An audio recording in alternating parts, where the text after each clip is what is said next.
Okay, student. One video is already uploaded. Basic property of electric charge, and next video is all about Coulomb's law. So, in this video, we study what is the force acting in between two charges.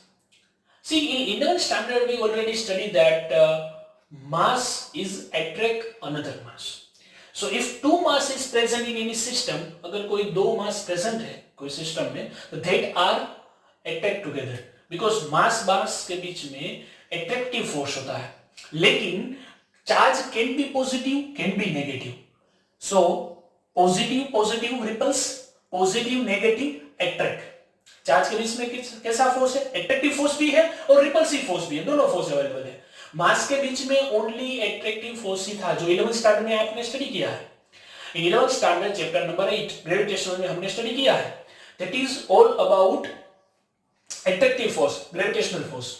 But here we talk about Coulomb's law. Coulomb is explain what amount of charge is what force in between two charges. मतलब दो charge के बीच में कैसा force लगता है दो charge के बीच में. See, that is depending on the nature of charges. If the both charge is positive और both charge are negative means sign is same, sign same होगी तो repulsion, and sign is opposite then attraction. Coulomb's sentence is electrical force acting between the 2 point charge is directly proportional to the product of their charges. It means ये दोनों charge है, इसका value Q1 and Q2. So acting force in between two charges is directly proportional to Q1 and Q2 and inversely proportional to the distance between them. F is inversely proportional to 1 upon r square. इस दोनों को अगर combine करें तो क्या होगा? F is proportional to Q1 Q2 by r square. To remove this proportionality, we add K. K is a constant, we all know. So the final equation of Coulomb force is F is equals to K Q1 Q2 upon R square. उसमें K क्या है? Constant है, तो उसकी कुछ value होगी. That value is 9 into 10 raised to 9, and its unit is m square c minus 2. How it's come? कैसे पता चलेगा कि इसका यूनिट कैसे होगा? सिंपल है, बड़ा आसान है. सी, F is equals to K Q1 Q2 upon R square. किसका यूनिट फाइंड करना है? K का. तो K को सब्जेक्ट करो. Force, every force unit is same, Newton. Yes. So Newton, R is in meter. So multiply to meter square. So Newton into meter. Charge का unit क्या होता है? आगे हमने स्टडी किया है. चार्ज का यूनिट होता है कूलम. सो इधर दो कूलम, दो चार्जेस है. So coulomb into coulomb c square. So c square down में होगा तो c minus 2. तो this is the unit of K. Next is C. K का एक फॉर्मूला ये भी है. K is equals to 1 upon 4 pi epsilon 0. Epsilon 0 को बोलते हैं permittivity of space. ये बड़ी epsilon 0 क्या है? See, epsilon 0 is a permittivity. ये नया टर्म है, आपने कभी सुना नहीं होगा, लेकिन epsilon 0 जो है वो स्पेस, परमिटिविटी ऑफ स्पेस का एक एक्सप्लेनेशन है. मींस जब फोर्स लगता है तो फोर्स किस मीडियम में लग रहा है वो भी इंपॉर्टेंट है. Medium is matter when the coulomb force is applied in between two charges, because charge के बीच में जब फोर्स होता है तो वो किस मीडियम में होता है. अगर मीडियम चेंज हो गया तो फोर्स चेंज हो जाएगा. See, here we see that F is equals to K Q1 Q2 upon R square, means force is only depending on two charge and distance. We only think that because K is the constant, we think that K is a constant. So force is depending only what? Charge and distance. No, force is also depending on medium. किस medium में force लग रहा है वो भी important है. अगर आप उसका एक एग्जांपल ले सकते हैं. सपोज हम रोड पे चल रहे हैं, ठीक है, we are walking on a road, and second case is suppose हम पानी में चल रहे हैं. मतलब पानी में मतलब अगर वेस्ट तक पानी भरा हुआ है और उसमें हम चल रहे हैं तो क्या होगा? क्या होगा? यस, रोड पे जब चल रहे होंगे तो आपकी स्पीड ज्यादा होगी पानी से. पानी में चलेंगे तब स्पीड क्या होगी? डिक्रीज. स्पीड डिक्रीज होगी because the water is resist your speed. पानी आपकी स्पीड को घटाता है।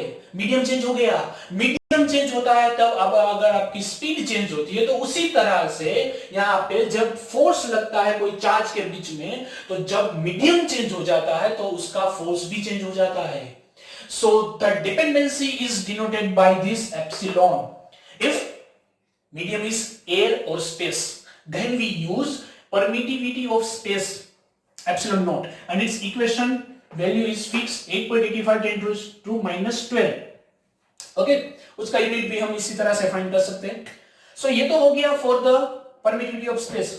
इफ मीडियम इज चेंज, अगर कोई दूसरा मीडियम है तो क्या करेंगे, क्योंकि आगे हम पढ़ेंगे, जैसे आगे बढ़ेंगे तब डाइलेक्ट्रिक मीडियम भी आएगा, कंडक्टिंग मीडियम भी आएगा, और कई सारे मीडियम अलग आते हैं। सो उसमें हम फॉर द अदर मीडियम्स, तो उसके लिए अलग टर्म्स आती है, that is relative permittivity. Relative permittivity, as what we know, relative means yes किसी का रेशियो होगा based on the space permittivity. तो permittivity of medium upon permittivity of space, इसके रेशियो को बोलते हैं ई आर और एप्सिलॉन आर, रिलेटिव परमिटिविटी। हमको चाहिए मीडियम का permittivity, so make the subject to e, so e is equals to e r into e zero, और epsilon is equals to epsilon r into epsilon zero. इसको epsilon बोलते हैं, e जैसा लगता है लेकिन बोलते हैं epsilon. Epsilon is equals to epsilon r into epsilon zero. So अगर मीडियम है और मीडियम में कोई चार्ज रखा हुआ है, दो चार्ज रखे हैं, उसके बीच में फोर्स लग रहा है, so for that case we don't use epsilon 0, or we cannot use f k is equals to 9 10 raised to 9 because their time epsilon is change. Okay, इस फर्स्ट चैप्टर में तो इसका यूज कम है, लेकिन सेकंड चैप्टर में हम जब सम करेंगे, कुछ न्यूमेरिकल की सोल्व करेंगे, तब उसका एप्लीकेशन ज्यादा आएगा। ओके, सो इस स्लाइड में ऐसा था कि कूलम्ब्स लॉ है, तो कूलम्ब्स लॉ सिंपल है, जैसे हम 11th स्टैंडर्ड में ग्रेविटेशनल लॉ पढ़ते हैं वैसा ही है। ग्रेविटेशनल लॉ में क्या था, दो मास के बीच में जो फोर्स लगता है वो प्रोडक्ट के प्रोपोर्शनल में और डिस्टेंस के इनवर्सली प्रोपोर्शनल में था। सेम वैसा ही इधर है, चार्ज के प्रोपोर्शनल में और डिस्टेंस के इनवर्सली प्रोपोर्शनल में। सी ग्रेविटेशनल फोर्स का इक्वेशन क्या था, F is equal to G m1 m2 upon r square. बस कूलम्ब का वही इक्वेशन है, वहां पे मास था, यहाँ पे चार्ज है, वो तो हमने बात की है ऑलरेडी। 11th साइंस में हम टोटली मास के बारे में बात करते हैं, 12th साइंस में हम चार्ज के बारे में बात करते हैं। All 12th science is depending on the charge, so F is equal to k1 q2 upon r square. Simple equation.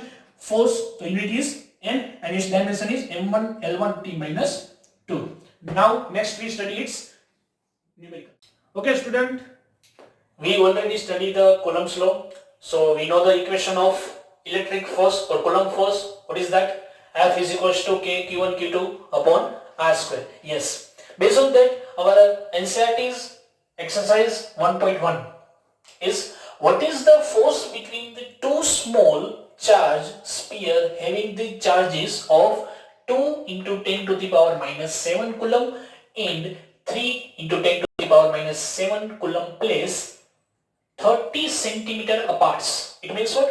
Suppose this is first charge q1, okay, sphere, small sphere, charge q1, second small sphere, charge q2, its value is 2 10 to the power minus 7 coulomb, and here the value is 3 10 to the power minus 7 coulomb. See, in theory video we say that normally we use microcoulomb charge, millicoulomb charge, because 1 coulomb charge is a big unit. So हम ये छोटा unit वाला ही use करते हैं, ठीक है।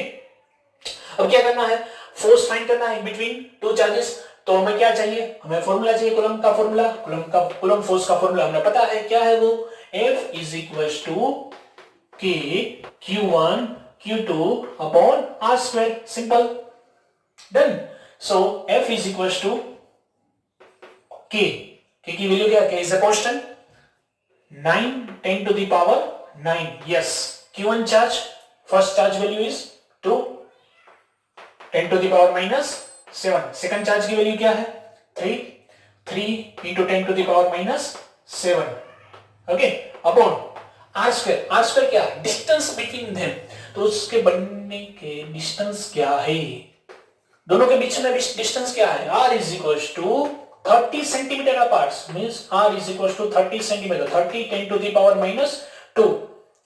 Okay, अगर shortcut करना है तो इसे भी कर सकते हैं 0.3 metre, whatever you like. So this is 30 into 10 to the power minus 2 all square. चलिए सॉल्व करते हैं इसको, क्या होगा? Okay, 9 into 2 into 3 into, see this is 10 to the power 9 minus 7 minus 7 14 minus 14 plus 9, how much? Minus 14 plus 9, it is, yes, 5. Negative positive? Negative 5, yes. Upon 30 square, here we can write, this is 30 into 10 raised to minus 2. So 30 into 10 to the power minus 4. This is cancelled, 9. This 2 0 cuts by minus 4 become minus 2. Minus 2 comes up. Minus 2 comes up. Then that is 6 into 10 to the power minus 2 plus 2. Yes, minus 3. So this is the 18th force. Unit is Newton. In between two just very simple formula, very simple question. Okay, ऐसा ही एक सम आपको by your own करना है. उसके लिए value आप change कर सकते हैं. Distance between the two charges की वैल्यू जो दी गई है वो दैट इज 30 सेंटीमीटर अपार्ट, वो आप चेंज करके लिख लीजिए. That is distance for your homework r is equals to 20 centimetre and q1 and q2 दोनों की जो वैल्यू है वो डबल कर दीजिए और फाइंड कीजिए force between them. Okay, next is our NCERT exercise 1.2. In this question given, there is a two sphere. Each one have a different charge. First sphere gets 0.4 microcoulomb. Second sphere have minus 8 microcoulomb. Suppose this is first one and this is second. And coulomb force acting between these two charges given is F12 is equals to 0.2 Newton. Means दो sphere के बीच का जो force है, first पे जो दूसरा force लगा रहा है वो दिया हुआ 0.2 newton. Question is, first question is find the distance between that sphere. दोनों बीच का डिस्टेंस निकालना है. So that is r. So force is given, use the formula of force. F is equals to K Q1 Q2 by r square. चाहिए हमें क्या? r distance. Distance को subject करेंगे. So r is a subject.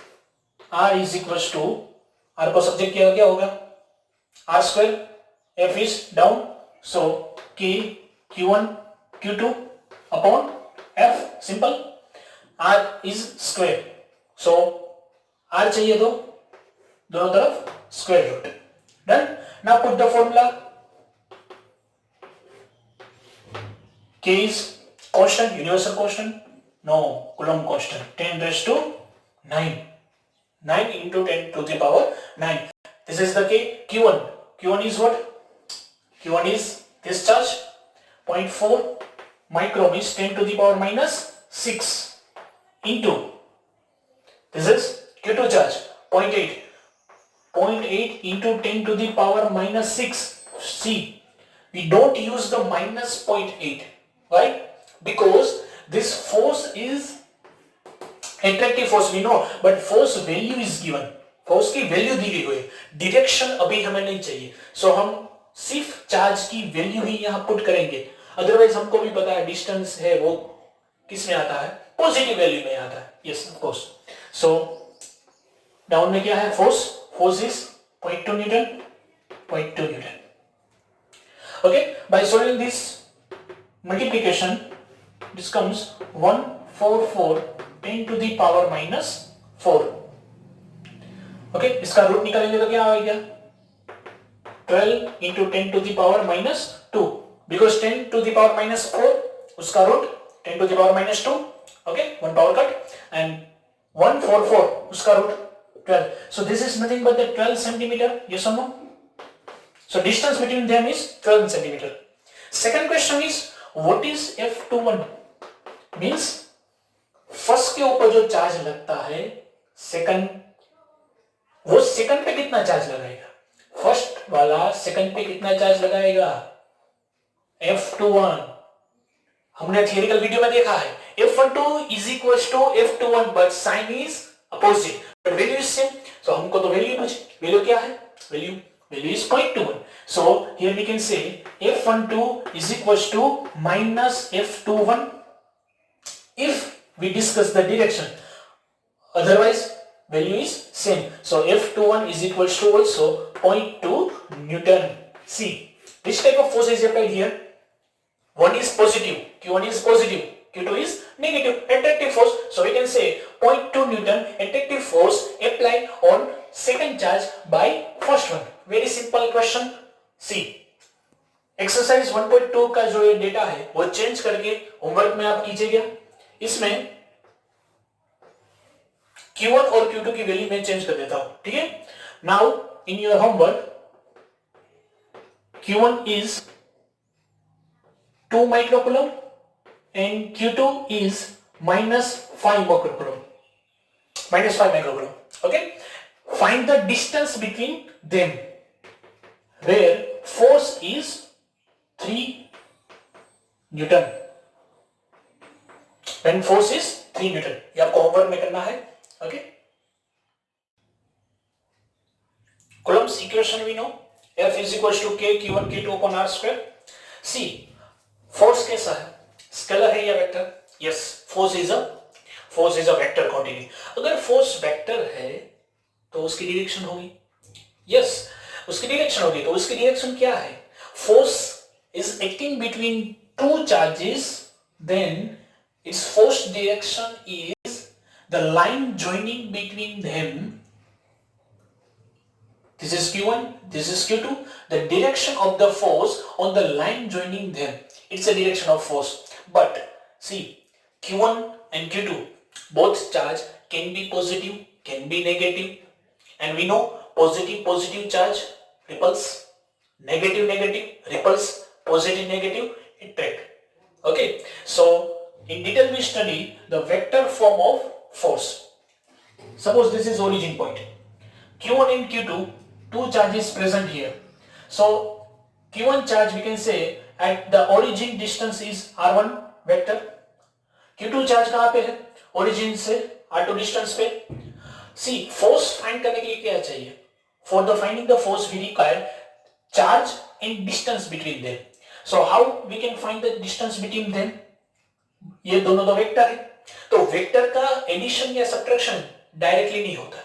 For that we require the resultant. And the resultant कैसे find करते हैं? R21 is equals to R2 minus R1. Yes, ये resultant है दोनों के डिस्टेंस का, दोनों के बीच का डिस्टेंस का, and that is R21. So this is the distance R, उसका स्क्वायर करेंगे। So this is force. F21 यहाँ पे लिखा हुआ है, F21. Yes, this things is also studied in 11th science gravitational. उसमें भी हमने पढ़ा था कि जो M1 मास है वो M2 के फोर्स लगाता है, M2 मास M1 पे फोर्स लगाता है। So here Q1 charge and Q2 charge. Q1 charge is applying force on Q2 and Q2 charge also applying on force on Q1. तो वो फोर्स दोनों कैसे होंगे? Yes, दोनों फोर्स इक्वल होंगे लेकिन उसकी डायरेक्शन जो होगी वो क्या होगी? Opposite. Yes, its distance is same. Yes, Q1 से Q2 का डिस्टेंस तो सेम ही है, दोनों के चार्ज की वैल्यू भी सेम है, तो चेंज कहां होगा? डिस्टेंस सेम है, चार्ज भी सेम है, तो चेंज कहां पे होगा? चेंज होगा उसकी डायरेक्शन में। उसका एक एग्जांपल लेते हैं। सपोज दोनों पॉजिटिव है, दोनों positive means same sign, equal sign, same sign होगी तो क्या होगा? Q1 Q2 दोनों का हम अगर प्रोडक्ट लेंगे तो वो आएगा greater than 0 means positive. Yes, suppose Q1 is plus, Q2 is plus, positive. If Q1 is minus, Q is also minus, then also that is positive, greater than 0. So Q1 and Q2, product of Q1 and Q2 is greater than 0, or you can say the same sign, then both are repulse each other. तो force की direction क्या होगी? Suppose ये mid point है, तो mid point से away, the direction of the force is away from the midpoint for the same charges. And if charge is opposite, means suppose Q1 charge is positive, तो Q2 negative. If Q1 is negative, then Q2 is positive. अगर दोनों charge difference है, opposite है, तो क्या होगा? दोनों के अंदर अट्रैक्शन होगा, positive negative attract each other. तो attractive force means towards the midpoint. Yes, this is the midpoint. So towards the midpoint. So we can say, suppose this is Q1 charge. तो Q1 charge पे force कौन लगाता है? Q2. So that is F12 on the Q1 charge. उसकी direction क्या होगी? सी ये positive charge, ये पॉजिटिव चार्ज, दोनों क्या करेंगे? रिपल्स करेंगे. ऐसे हो गया ना, मिड पॉइंट से अवे जाएंगे, away from the mid point. So this is the direction of F12 on the 1 by 2 and this is the direction of F21 on the 2 by 1. Same case in this case. देखिए यहां पर भी the force का direction तो opposite है, लेकिन यहां क्या था? मिड पॉइंट से अवे. यहां mid point towards the mid point and on F1 by F2 and this is F21. Yes, negative positive होगा तो अट्रैक्ट करेंगे, तो towards the mid point. So this is the direction of force. See, in 11th science we also study like this situation when the two mass is present and both mass attack each other, then its value of force is same but direction is opposite. यहां पर भी ऐसा ही हो गया. देखिए ये दोनों equation को देखिए क्या हो रहा है. सी, this is K Q1 Q2 upon R21. Here is K Q1 Q2 upon R12. दोनों में वैल्यू तो सेम ही है, लेकिन R12 R1 माइनस R2 होता है और R21 R2 माइनस R1 होता है. दोनों ने चेंज किया डायरेक्शन का. ये यहां से डायरेक्शन हो रही है, एक ही डायरेक्शन यहां से यहां हो रही है, just like that. So F21 और F12 दोनों का F21 एंड F12 दोनों का वैल्यू सेम होगा, लेकिन डायरेक्शन अपोजिट होगा. Yes, this is the vector form of force. Simple.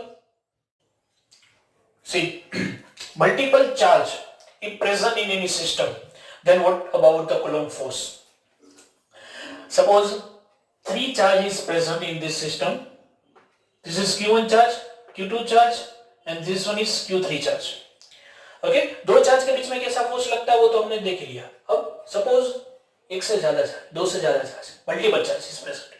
3 charges present. First of all, we 3 ले रहे, बाद में n तक जाएंगे.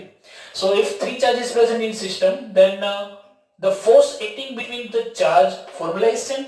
F is equals to K Q1 Q2 upon R square. For that we require the direction. See, suppose ये Q1 charge, ये Q2 charge है, ये Q3 charge है, तो Q1 और Q2 के बीच में जो force लग रहा है, its direction is line joining them. तो ये joining line है ना, उसी direction में होगा. So ये हो गया F12. Okay, acting force in between two charges, line joining them.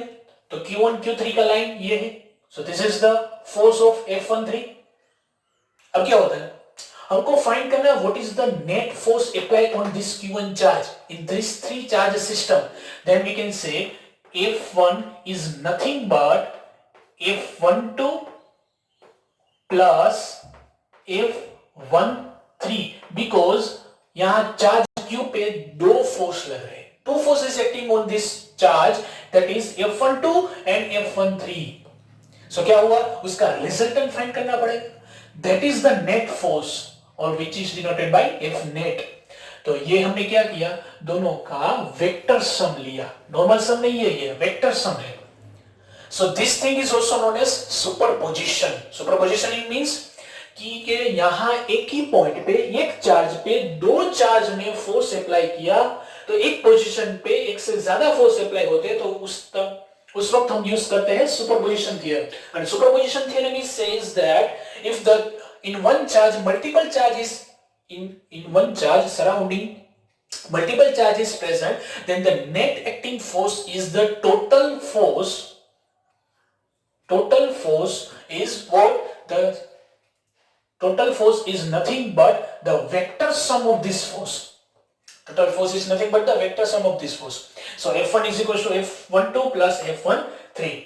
Okay, F12 and F13 हम फाइंड कर सकते हैं आगे हमने जब जैसा देखा है F12. So for that equation is yes K Q1 Q2, the value of charge proportional and inversely proportional to distance between them, 1 और 2 के बीच का डिस्टेंस. तो ये 1 चार्ज है, ये 2 चार्ज है, उसके बीच का डिस्टेंस ये होगा. This is the distance between the two charges.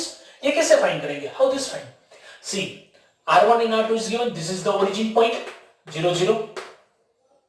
So by the resultant R1 and R2 we can find this by helping the resultant of R1 and R2, and that is nothing but R1 minus R2 vector sum mod square, because actually equation is F is equals to K Q1 Q2 upon R square. R is a distance between them square.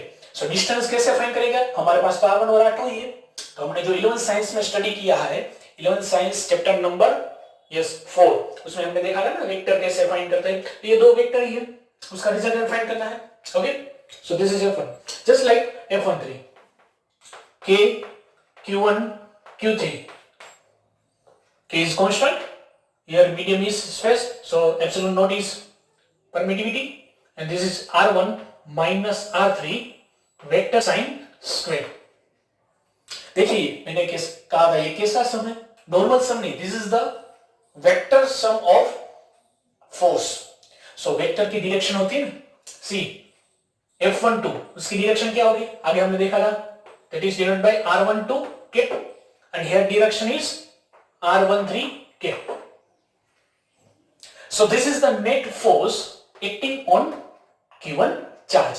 और suppose एक से ज्यादा force है या एक से ज्यादा particle present है. यहां तो 3 ही पार्टिकल थे, 3 ही चार्ज था. Suppose multiple charge is present more than 3 means n number of charge is present. एक से ज्यादा चार्ज हो गए तो क्या होगा? Method is same. Q1 charge पे more than 3 force is applied. So the net force is according to the equation of superpositioning. F1 is equals to F12 plus F21 plus F13 plus F14 plus F1n up to n. Suppose यहाँ पे 3 थे, उससे ज्यादा एक Q14 यहाँ आ गया, ये Q5 यहाँ आ गया, Q6 यहाँ आ गया, Qn यहाँ पे आ गया. तो सभी चार्जेस Q1 पे फोर्स लगाएंगे ना, तो नेट फोर्स क्या होगा? Net force is the individual force acting on a charge by the another charge. उसका हम क्या लेंगे? सम लेंगे, vector sum. This is the simple superposition of charge. Okay, multiple charge का फोर्स कैसे फाइंड करना है? कैसे फाइंड करें? सी हम न्यूमेरिकल देखेंगे, उसमें ज्यादा हमको समझ आएगा कि कैसे ये फॉर्मूला फाइंड करना है. बाकी एक थियरी दी हुई है सिंपल.